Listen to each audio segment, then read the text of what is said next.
बच्चों, भारतीय संस्कृति में कहा जाता है कि विदाई का समय इतना भावुक होता है कि उस वक्त दुश्मन की विदाई पर भी आंखों से आंसू आ जाते हैं। लेकिन भारत के इतिहास में एक ऐसा शासक भी रहा जिसकी विदाई पर पूरी जनता ने राहत की सांस ली। आज की कहानी में हम ऐसे ही क्रूर शासन और उसके पतन की कहानी को पढ़ेंगे, जिसे लेखक ने बड़े ही लाजवाब और व्यंग्यात्मक तरीके से पेश किया है। नमस्कार, स्वागत है आपका हिंदी की पाठशाला में। आज हम कक्षा 11 के एक बहुत ही महत्वपूर्ण पाठ विदाई संभाषण को समझेंगे। इसके लेखक बाल मुकुंद गुप्त जी हैं। यह पाठ उनके प्रसिद्ध व्यंग्य संग्रह शिव शंभू के चिट्ठे से लिया गया है।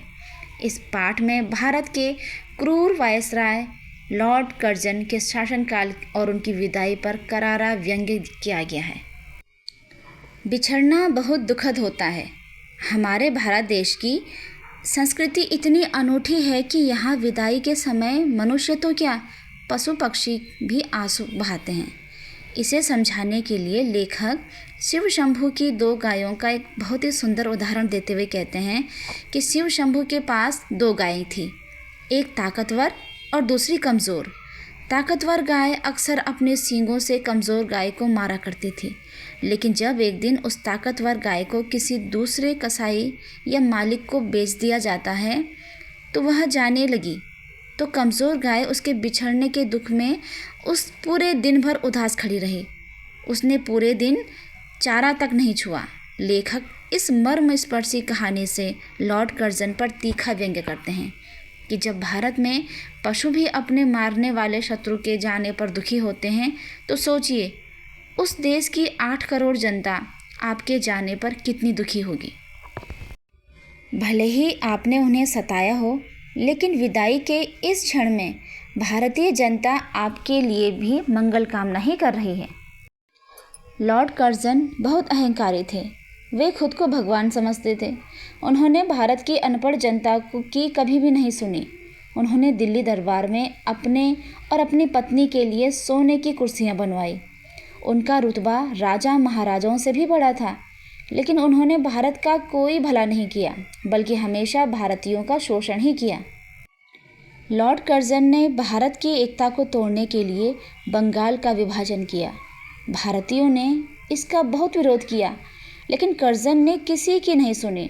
अंत में उनका पतन तब हुआ जब उन्होंने अपनी मर्जी के एक अंग्रेज अफसर को ऊंचे पद पर रखना चाहा।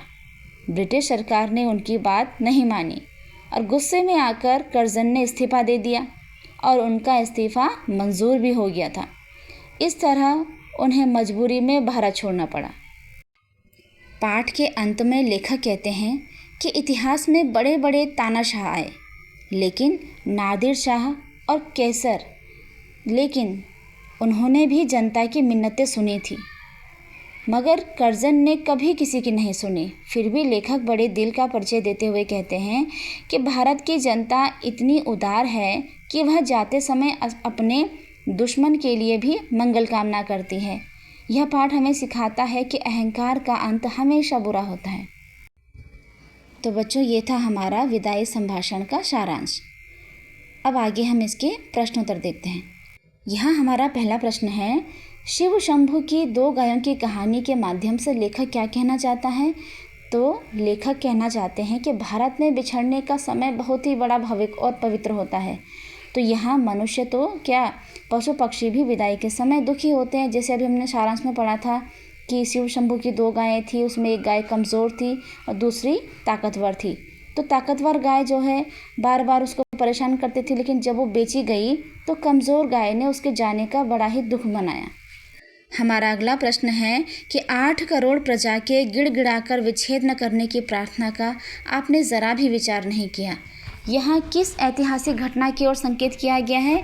तो ये जो घटना है ये है बंगाल विभाजन, जो कि 1905 की घटना है, उसकी ओर ये संकेत करता है। जबकि लॉर्ड कर्जन ने हिंदुओं और मुसलमानों की एकता को तोड़ने के लिए बंगाल को 2 भागों में बांटने का क्रूर फैसला लिया था। अगला प्रश्न है, लॉर्ड कर्जन को इस्तीफा क्यों देना पड़ गया? तो लॉर्ड कर्जन जो है बड़े ही ज़िद्दी स्वभाव के थे और अपनी मर्ज़ी चलाना चाहते थे।